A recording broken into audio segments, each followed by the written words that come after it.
Hello and welcome to BusyWorksBeats.com. Today I'm going to show you a technique used by Pierre Bourne in that type of pad sound, that very lush chord sound. I'll show you how to do it really quickly here in FL Studio, and also how to create like a pseudo melody on top of your chords so it doesn't just sound like chords. What we'll do here is grab this chord stamp just to save a little time. We're going to grab the minor 7th chord. Usually when you're thinking about a lush chord, you're going to go with the minor 7ths and the minor 9ths. Rarely do people pull from the major 7 and major 9. That's a generalization, but I've found myself pulling from minor 7ths and minor 9ths more than major when you get into those chord extensions. So now let's just map this out. We're just going to left click and drag this in, and we're going to click on E. So this will make this E minor 7. And the next thing we're going to do is switch the chord type to a major 7. And then we're going to go to the next note up in the scale, which is going to be E, and we're just going to left click, so that will make that F major 7, and just give it rhythmic timing and just let it kind of ride. And then the question from here is, okay, now I have these two chords, where do I go from here? So I'll show you how to add notes to chords that make sense. So what we're going to do is actually use the notes within the chord itself, but we're going to use them at a different octave. So we're going to use them in a higher pitch. So you could start with the root note. It's like a call and response. So we're playing this whole chord and then we're playing the root note just to kind of re-identify the key that we're in. Okay, so E, C, D would be E from our chord. C is not in this specific chord, but if you were to add C, and I'm just going to show you what it would look like so you understand where this note C came from.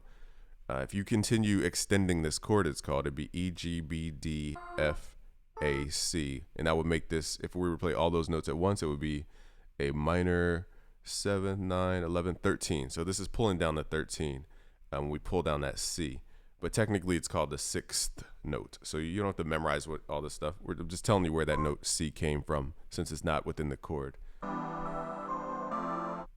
Okay, and then this would be our 7th note. So we're going from 6th to 7th. So it's root, 6th, 7th.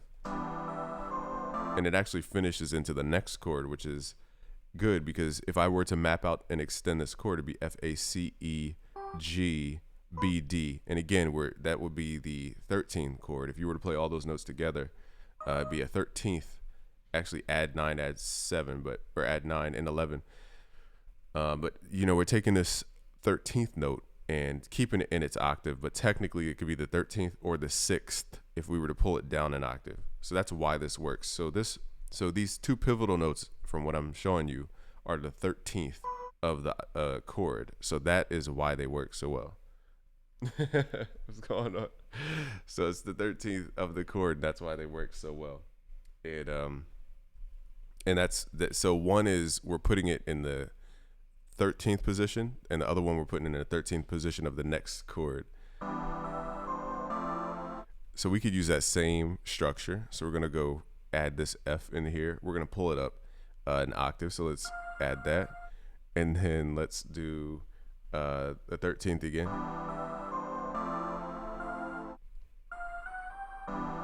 In this case, let's do G because it sounds better to my ear. And then repeat the 13th. So that's the change up. So for those who are keeping track of all the tonal things going on, we have the root note as the first note, and then we have the 13th, then the 13th of the next chord, and then this time we have the G. So the G, if I were to extend that F major 7, this would be the F major 9 chord. And I said rarely do we use these, but in this case, it sounds really good. And so we're gonna add that up an octave. So that's where the note comes from. We're adding the 9th. So we're going from the root to the 9th. And you could just have it repeat because everything's mathematically in correlation with each other. And it just sounds good. And then you could just swap out your sound. You want to look for more pad sounds. They don't have to be slow forming. They could be quick pads. Pads just have a very lush, big sound to them. I'll just swap out a couple sounds, turn these down a little bit. But it just has a fuller sound than your typical lead. you can add texture to it or spread and vibrato. Let's just use one more sound. So all these have different textures. This is from Hermes Synth, for those who are wondering. We have an update coming soon enough. Okay, so that's the technique, and that's how you get that vibe without overly doing your melody to make it sound too trap. That's how you make it sound lushful and playful and still melodic at the same time without digging too deep. So if you want to learn more, just go to busyworksbeats.com/music theory. It's completely free to continue this melody series. I'll see you then. It's Game from busyworksbeats.com.